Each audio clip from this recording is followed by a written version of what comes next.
Hey everybody, Paul here. Cheers for tuning in. Welcome to ReTV, and today it's a bit of a different episode and one tinged with happiness and also a little bit of sadness.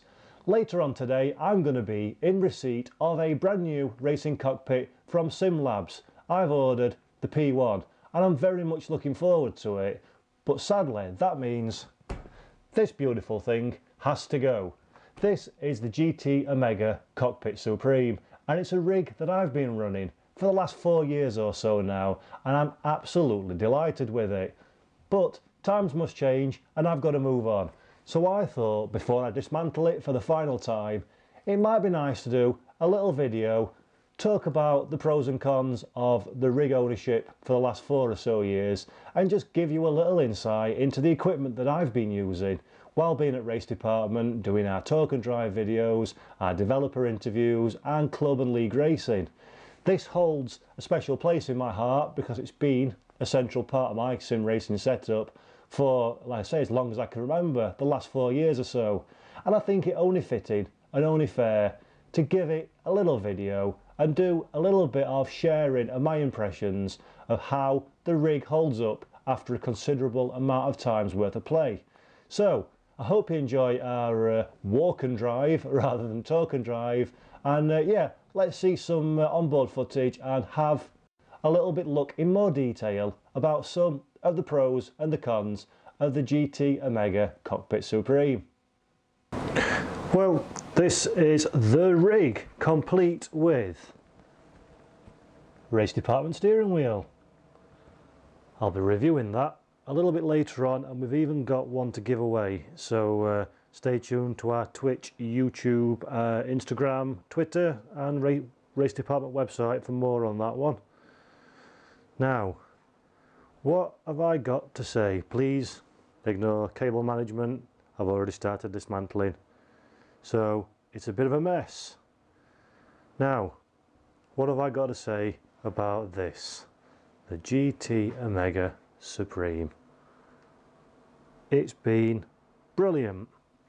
I'm 6'5", so I am a tall chap, and I've not got the chair fully reclined back.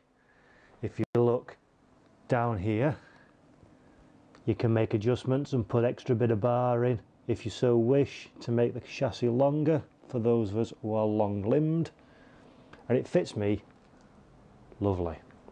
Now, I'm not the most chunky of chaps in the whole world, so I am a little bit on the slimmer side, which makes it all the more easy for me. And if you see these two bars here, they're ones that just, you have to be careful not to catch the top of your knees on that one, but it's nothing substantial, so it's not too much of a problem. And as you can see from my video that I did earlier and my other videos, this is a good, solid, nice and sturdy rig. It looks the business. It's in a nice colour scheme, red and black, we all like that. And I really like it.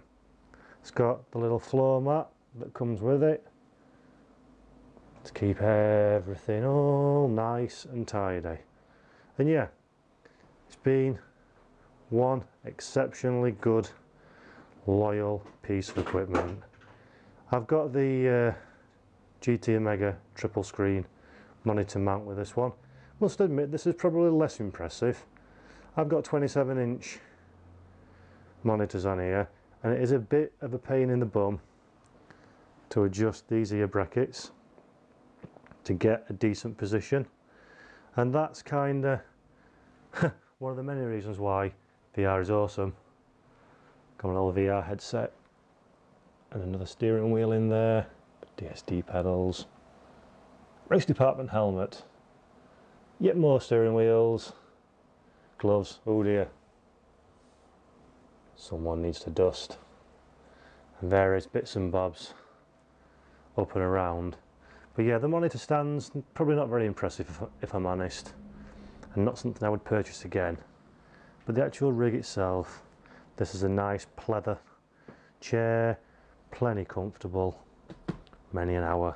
Stinting, double stinting, triple stinting has been had on that.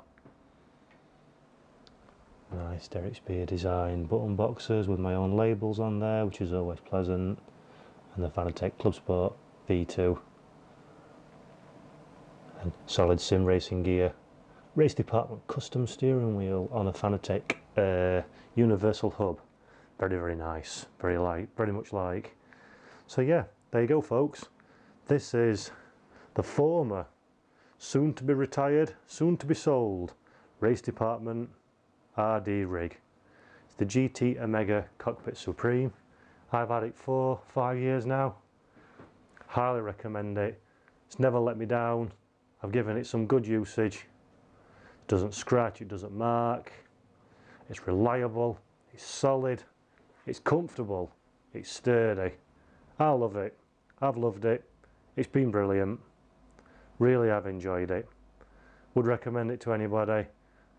Only upgrading because I think time for a change. Now's as good as any time.